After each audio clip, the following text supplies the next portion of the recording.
shot from Pyroline. Baby, get up. Oh my God, there's bodies everywhere. There is bodies everywhere. There's more than one person? Correct.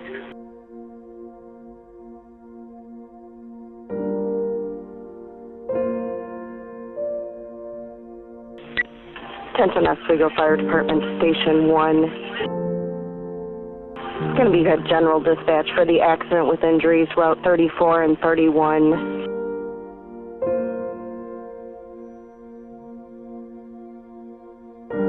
A total of 5 ambulances to the scene. I need 5 ambulances to the scene, and give me a helicopter on the way also.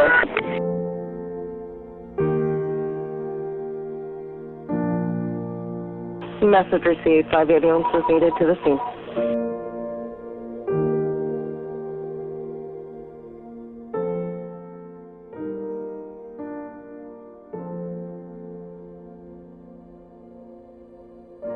When I was proceeding to the crash scene, as I approached the intersection Route 31 in Washington, I noticed that the traffic lights were not functioning. I communicated that information to KenCom. I then turned north on Route 31 towards the crash scene. As I was driving towards that location, I observed a female laying face down in the roadway. So what I did is I positioned my squad to protect her and protect her from any of the other oncoming emergency vehicles that were going to be responding to the crash scene. I got out of my car and immediately ran to her. Again, she was face down. I could tell that she was in a great deal of pain. She was moaning. I did ask her if she was okay, and I did not get any kind of response from her other than moans. I then ran towards the crash scene where I could hear screams coming from the car. The driver's side door was fully open. There was no one in the driver's seat. I looked over into the passenger side front. I could see at least 2 figures that were laying on the front seat. They appeared to be deceased. Again, there was a lot of screaming in the back of the car. I tried to open up the driver's side rear passenger door. I was not able to. All I remember is a female blonde who was, I could see her. I was so close to her, yet I couldn't assist her. And it was shortly after that additional law enforcement arrived on the scene, and fire and paramedics arrived as well. All responding units, we're going to close down Route 31 at the bridge and Mill Road. As a police command officer, you get a phone call in the middle of the night. It's normally not good news. When I received the call, it was between 2 and 3 in the morning, and I was in a pretty sound sleep. When they told me that 4 children had died in a car accident, I'd never received a phone call like that before.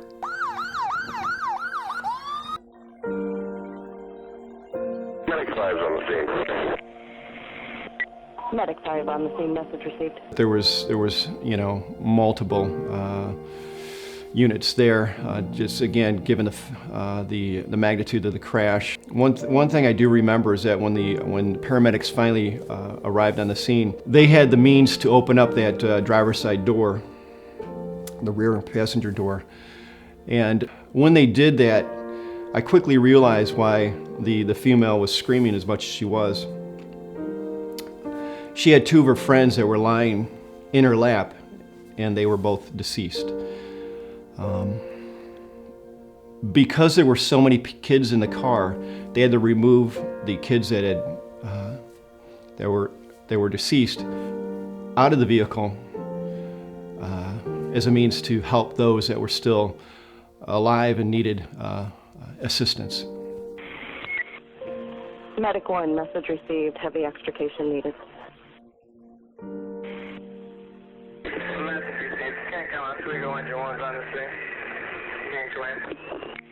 When I got to the accident scene, it was snow on the ground just off the roadway. It was really cold, and you almost become numb. When I got there, the bodies of the deceased children were laying in the scene. They were covered up, to be respectful, but that's something that I had never seen before.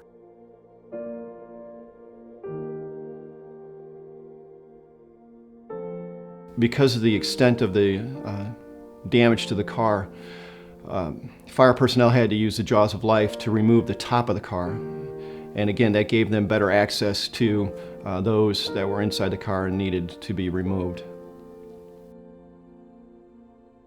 One thing that sticks out is when the fireman said to me, I've never had an experience like this, 20-some years in the fire department, and we're pulling off dead bodies to get to the live ones underneath. The emotion, it was almost like they were robotic, going through the moves, trying to keep their emotions in check. One of my responsibilities being out on the scene was to try to locate identification from the different passengers that were in the crash, and that meant that those that were deceased as well. And I remember the two females that were deceased, and trying to go through their coat pockets and trying to locate some form of identification. And just looking at them,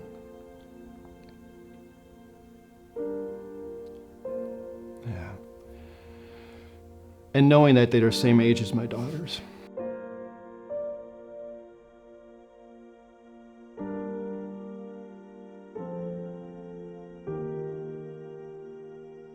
Income Oswego Medic 2 is around the Copley. Medic 2 en route to Copley, message received.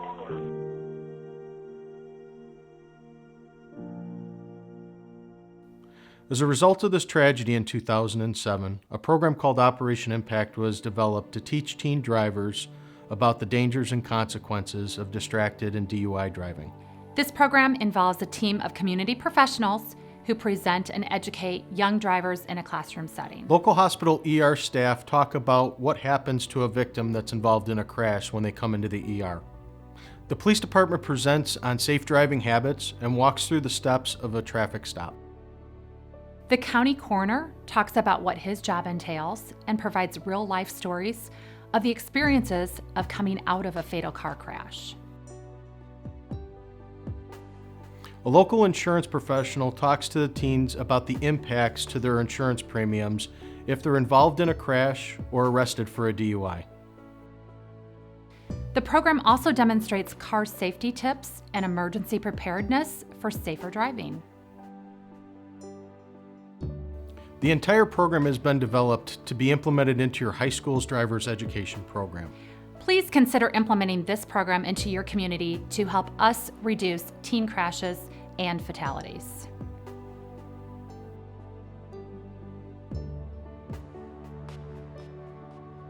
We have seen a steady decline in the accidents involving drivers 15 to 18 years old.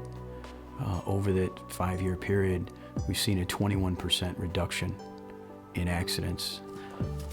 A civic organization like Rotary that created Operation Impact, I think it really reinstores the fiber of a community, and it can make the community stronger, especially after a tragedy like this.